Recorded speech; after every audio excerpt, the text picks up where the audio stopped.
Hey, welcome in. Welcome back to Kudzu Sports. Been a little bit of a break we've had here. Welcome in. We're in the National Audio Visual Services Studio. NAVS is, again, one of the best, I think, around. Used to be say in the city, it seemed like when we started, then the state. Shoot, I'll just say in the Southeast now. Alex does a great job. That company's really grown the last couple of years from just, trying to hang TVs, doing the big jobs they got going on now. If you need anything audio visual, be sure to give Alex a call at 706-617-4443. Great company, great guy, great people, all around, just really supportive. So you have to give Alex a call for anything. The big screen TV, at game day, that's always been a big hit with them. And now, just anything you got, a wedding or something, give them a call. Great company. Great family. So, with sports, we're in the spring season now. Got baseball going, and high school baseball is already going off. You got spring training baseball with the Braves. Stupid pitch clock rule I don't think anybody really is a fan of. Particularly, the Braves, other than first game of spring training, the time the batter wasn't looking at the pitcher with 8 seconds to go. Stupid. I think that's asking too much of the umpires, who already seem to be having pretty much a failure at some of their job at that level. I respect what umpires do, but it seems at the Major League Baseball level, they do get a little more of the spotlight on them. I don't think we're gonna like that rule. Luckily, in high school ball, we don't have the deal with the pitch clock. Harris County baseball. If you follow Kudzu on social media, of course, we keep up with the Harris County sports. Harris County at 5-3 on the baseball season, beat Russell County last night by that score, coincidentally. Coach Westmoreland got his 300th career win. That's pretty big deal, man. It's you got to be around for a while, got to win a lot of ball games to get there.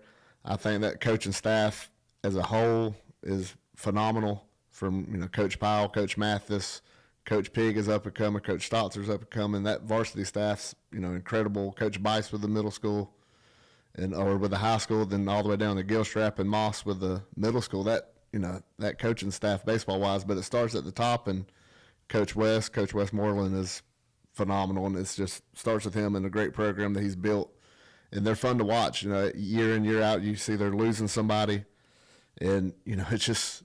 They got somebody coming up, or you seen the kid as a sophomore look decent.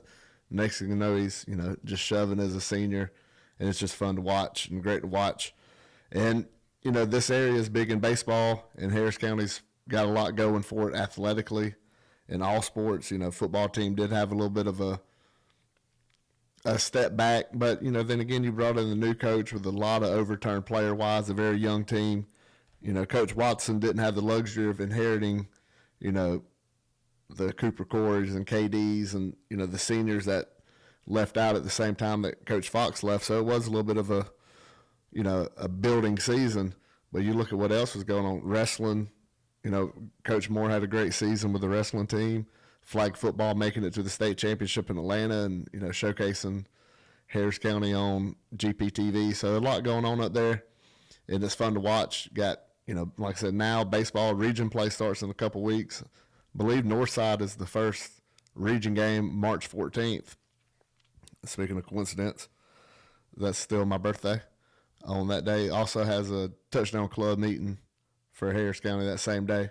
So a lot of going on up there in Harris County, a lot of good building going on. So, if you're in the area, and especially if you're from Harris County, you definitely need to come out there and support them. They need, you see some of these other schools, you see some of these, you look over across the river, you just look at Central, and they gain so much by their home base, by the people that go to Central and stay around, and they give back to the team and give back to the school, and it helps all. They got phenomenal, equipment, facilities, and Harris County's getting there. And, people think it's no big deal. It's no big deal. Support them. Show you support them. You don't have to just do a college. Support your high school. Support, where you went to school and where you live. And you will be surprised at how far they can go. That's what happens with these schools that we see that just get phenomenal year in, year out. The Bufords and stuff, the Stars Mill in baseball. That's people giving back.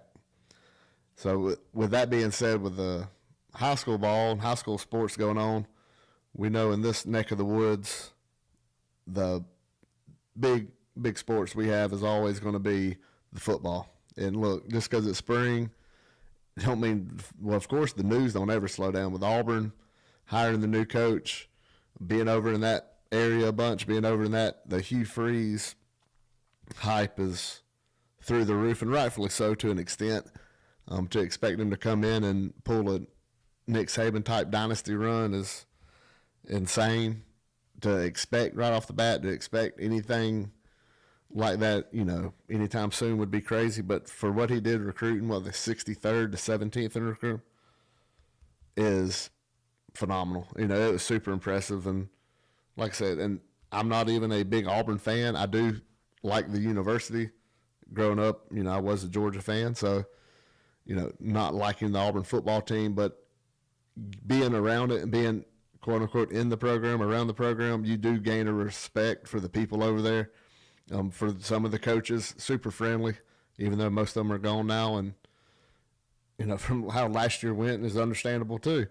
But, you do hope to see Auburn, the people deserve better. That athletic PR staff, they're just great people, and it's fun to be around. Hugh Freeze, for what it's worth, morals may not have been that high for what he did at Ole Miss, but people do change. People do, deserve second chances, and it's going to be fun to watch him turn that program around. I think Robbie Ashford, if his shoulder was as bad as they say it was and the surgery helped, the dude's got speed.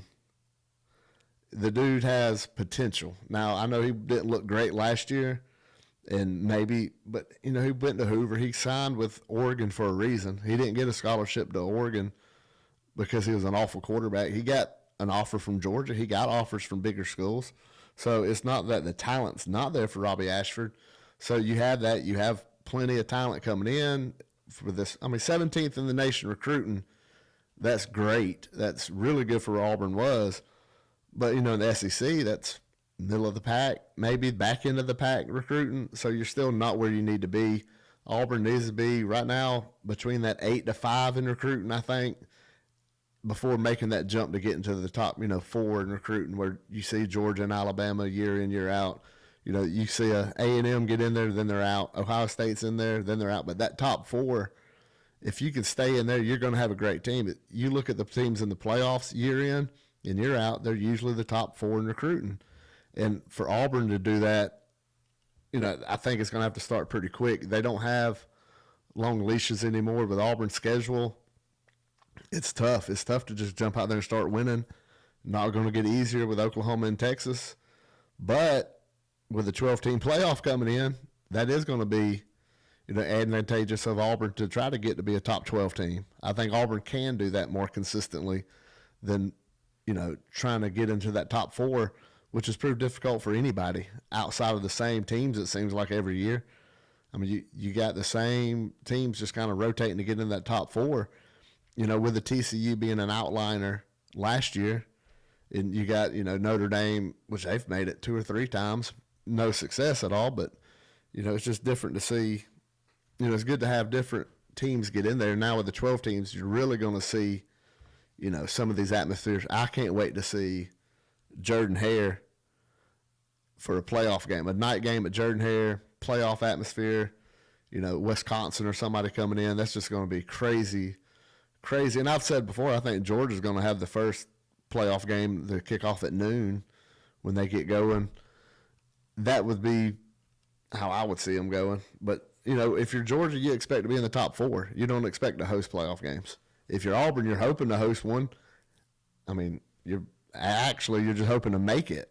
And I think Auburn can make it there pretty soon. Not saying year 1, but I think pretty quick they can get into the top 12. It's not going to be hard for SEC teams to make the top 12. And luckily, if you're Auburn, you are in the SEC. Your schedule looks hard. It's tough every year. You got LSU, Georgia, Alabama. even Ole Miss, I mean, you got a tough schedule. But if you can just win enough of them games, get in that top 12, that's going to be a successful season, something to build on. And that's what recruits want. They want teams that are going to get them in that top 12, get them into that playoff. And for Auburn, you got a shot at the top 12. Now going to Georgia, you got to be in that top 4. I mean, that's going to be, even when it expands out to 12 after this season, their goal is going to be the top 4, and they keep on going just like with Alabama. And I think there's only a handful of teams who's legitimately going to be disappointed if they don't get that bye. And I think it's Georgia, Alabama. I think Clemson has slipped a little bit out of that discussion. I think Ohio State could be in there. They played Georgia the best anybody's played Georgia probably since Alabama in the SEC championship game last 2 years ago. They outplayed Georgia to an extent, but they didn't outplay them in the fourth quarter. So, and that's when, that's payday right there in the fourth quarter. Real quick before we get too carried away, I would like to give a shout out to Southeast Sprays. A lot of people get your house done, you get sprayed out, and you forget to do outside. You forget to do the yard. Zach Moss over there with them, and they do phenomenal work. They get, filling up quick. You can call them. They come out their free estimate, 706-580-2201.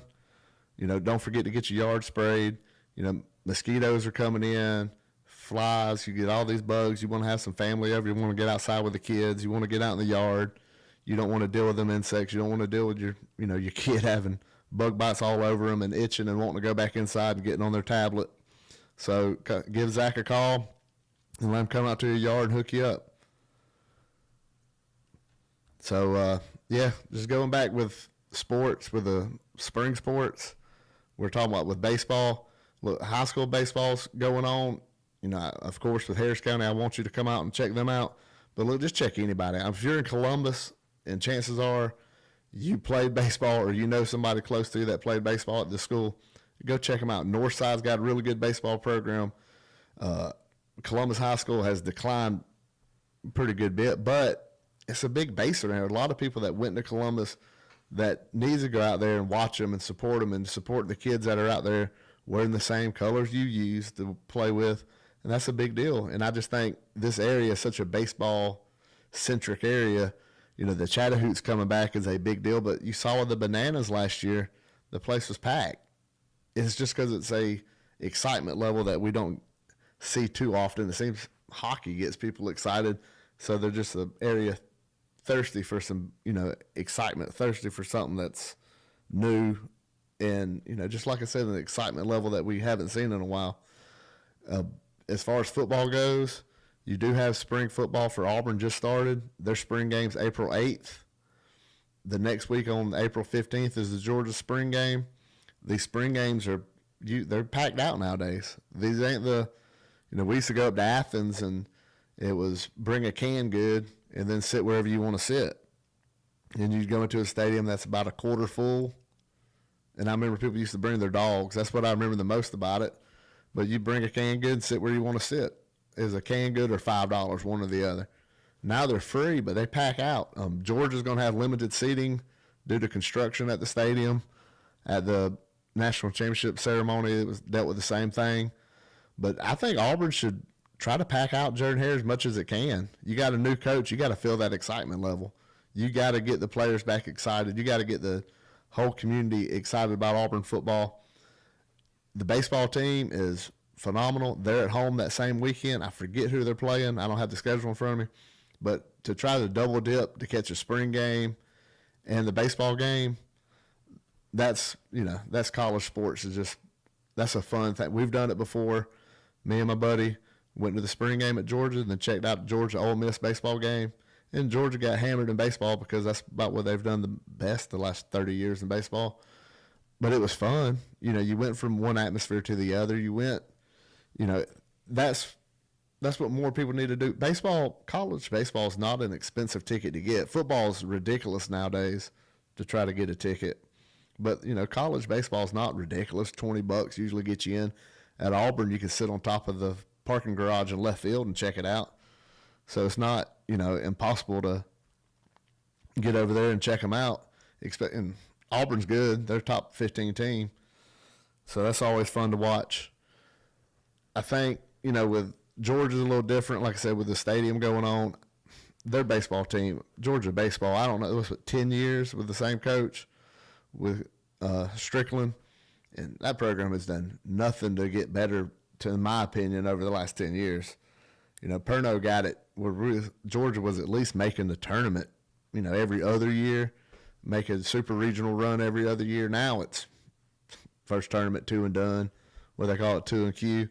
I don't know what Georgia needs to do to their baseball program to make it that next step. It's like basketball. I've never understood Georgia basketball being as bad as it is. They got Mike White in their coaching now, so it's a little bit better.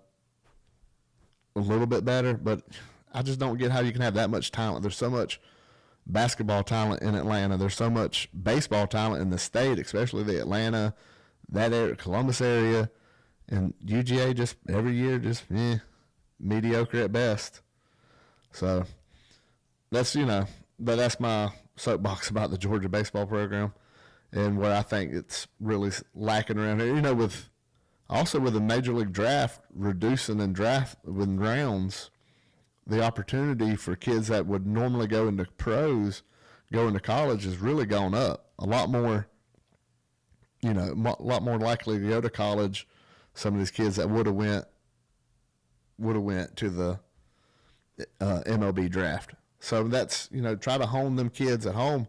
Auburn does a better job of recruiting in those two sports here lately. And Auburn's a hub and it didn't make sense for Auburn in football until you hear the Brian Harsin stories of him not wanting to recruit on Friday nights, him not wanting to go visit, him not, being engaged or inviting kids to camps. You hear those stories, you start to see how a team that's an hour and a half from Atlanta would struggle in recruiting. That shouldn't happen. So in spring, them camps that I just talked about, them camps are about to happen. And they're going to be packed out at these colleges, and that's what you want to see. Going back to the Braves, we talked about it at the start. The pitch clock, I don't think anybody really is a fan of it. I saw, I think it was today's game with the Braves and Rays. They had to stop the game, explain to Darno who was hitting, explain to the pitcher, call timeout. It was just a long, drawn out. So maybe it's only going to be like that for a little while. But for the most part, this is going to be awful if they keep this rule going, which I think they will. I mean, Manfred has already proven to be a horrible commissioner, and it's decisions like this to keep these same things going, to keep, blatantly and blindly keeping a rule in place that's not making any sense to the extent. I don't know how much it's speeding the game up. I see some of these spring training game times are faster, but most aren't televised. They're not really on a TV schedule, and they're not as seriously coached. They're not as managed rather than coached. They're not as seriously managed, so that's going to speed the game up. But it's going to be hard to see a playoff game that's, game on the line, and you call a strike on the batter because he didn't look at the pitcher with 8 seconds on the clock. So that's like just, an internal clock is built over time. Your internal clock is built over years of playing baseball and stepping out of the box, looking at here, tightening your batting gloves. That's your internal clock is, okay, now the pitcher should be ready to throw. And now you're telling these guys, okay, we'll change all that. So that's what I'm not a fan of. I don't think it affects the game any. I just think it's dumb. I think you're fixing a problem that didn't exist. You had a couple pitchers that took forever. Well, fix them. Don't fix the entire game or change the entire sport because you got select pitchers that are screwing up. And that's what it seemed like Manfred wanted to do. But like I said, I'm never going to like him because he took the All-Star game away from Atlanta, and it looks like there's no intention of giving it back. And, they got political and over stupid stuff. He took the game away from Atlanta, and he's done nothing to better himself. He's done nothing to make that decision or anything else make sense. The bases are fine. Why they got to be so much bigger? no shifts. I understand the no shift, but to an extent, I also understand why are you have to disallow the defense to do something because the offense is reluctant to change. But, at the end of the day, he don't want offenses to change because if they quit hitting home runs, people quit going. And, already enough people quit going to baseball games when you look at the attendance throughout. Now, Atlanta does a great job drawing, number one, because they're winning. If you win. Number two, the battery is phenomenal. The batteries give the atmosphere that not many stadiums can give, especially considering the Braves Stadium is actually outside of Atlanta or away from downtown. You got to give people a reason to travel, and the battery gives them that. And, the Braves with the trades they made, getting Sean Murphy. I know a lot of people are upset with losing Contreras, but you get Sean Murphy, a defensive, catcher who he can hit. He's hit really well, but, his throw time's incredible. Cut down on stolen bases, which all in all, stolen bases aren't as big a game, but maybe with the bases being bigger, it's going to entice more teams to steal. I think the Braves are going to steal more bases with Michael Harris having a full season, Acuna being healthy, Ozzie being healthy. I think the Braves are going to be really a team that's going to focus on running more and stealing bases and getting a guy that allows, that don't allow teams to do that to you. So you can play. The Braves had one sacrifice bunt last year, so their small ball isn't going to be bunts. Their small ball is going to be a little bit of running, putting people in motion, and I think they're going to have they can have a really big year. Just got to figure out left field. In my opinion, you got to figure out left field if you want to platoon Pilar and Rosario. What you're going to do with Ozuna? There's those questions, but I still think it's going to be pretty big year for the Braves. Also, that fifth slot in the rotation is going to be big. If Soroka is he ever going to come back? It seems every 2 weeks he's getting better. Than every third week there's a step back. There's something happened. His shoulder surgery, his arm's sore, his Achilles got tore again walking up some steps. Every week or every month it seems something's happened to the poor guy. And I'm just wanting to say that's what the Braves need. They need him to come back, and it changes the whole dynamic of that already really good pitching staff. But with Soroka struggling like he is, that's how you end up with pitchers like Orduzzi pitching in the playoffs and, rookies that maybe aren't ready to get there. But when you got Kyle Wright, Spencer Strider, and Max Fried at the top of the rotation, you don't need Soroka to come back and be 2019 Mike Soroka. He can get there eventually, but need him to come back and, in baseball nowadays, you don't have to give him 7 innings. Just come out there and give 5 innings. Get 5 innings out of him, and that'd be phenomenal. Spencer Strider, we saw him later in the year struggle with arm fatigue, which, he wasn't used to pitching that much. And as hard as he throws, you can see how old dude's arm would get fatigued. So, that's where the Braves really need that fifth starter. Fourth, fifth slot needs to get solidified. And if it could be Soroka, now all of a sudden you're adding a 2 or 3 type pitcher at the bottom of your rotation. And that's just really going to make that team, because that lineup is really, really good. They didn't take a step back in the offseason, and they're not going to for a little while with the contracts they got. You're going to have Acuna, Riley, Olson. Okay, you lose Dansby, but you're not losing a 330 hitter or a 300 hitter. You're losing a 270, 280 hitter and a really good glove. So you get a better catcher on the defensive side, and you don't know what you're getting with Vaughn Grissom. I haven't seen him play enough shortstop to know how good he is. I saw him play some second base last year, but nobody really has seen him play short. He's been working with Ron Washington, so that tells you there he's going to be a lot improved, because Ron Washington is a defensive genius out there with these kids, and he gets them playing really great ball. He gets them playing on defense. You look at what he's did to Austin Riley at third base and turned that dude into a Gold Glove third baseman. And I believe that falls right on Ron Washington. And why shouldn't? That's his deal. You see the videos with him coaching them guys up. So imagine what he does behind the scenes, behind closed doors. Imagine his coaching, when he's out there with just them and they ain't got cameras around.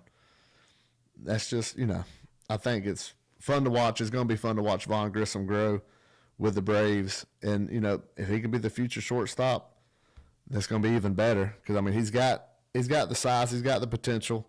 He just has to get the experience in. Dansby didn't walk in the door doing great things with the Braves. He didn't walk in the door as this great, the great hitter that he was. Not great hitter, hell, the hitter he was when he left. I think beyond being a great hitter, he had great timing. His great big hits came in the biggest stage. The home runs in the World Series, the game tie, or the game tying home runs in Game 4, the go ahead or the home run to pad the lead a little bit in Game 6. He just had some big hits, and he hit well in the late in games. That's where Dansby, we could miss having Dansby, is the clutch moments. But we don't know what Vaughn Grissom has. We don't know if he could be that dude too. Just got to give him a chance. But without getting him out there, what's that saying? You don't know how you look till you get your picture took. Well, that's going to be Vaughn Grissom. Don't know how he is till he gets out there. So, I mean, that's what we're looking forward to. But we're going to try to get out of here tonight. I appreciate people checking us out. Like I said, we're going to try to get, doing this more often. It's going to be every Wednesday. Hopefully, around 7 o'clock. We're going to try to we're going to play with days and times, I think. Maybe even platforms until we get something we do like. It is March. I've kind of mentioned before, this is, it started as a football-centric type show. So I want it to expand more, and like I said, with it, more sports. The Braves is something, I grew up down here, love the Braves, love talking Braves baseball, love hearing other people's opinions on the Braves.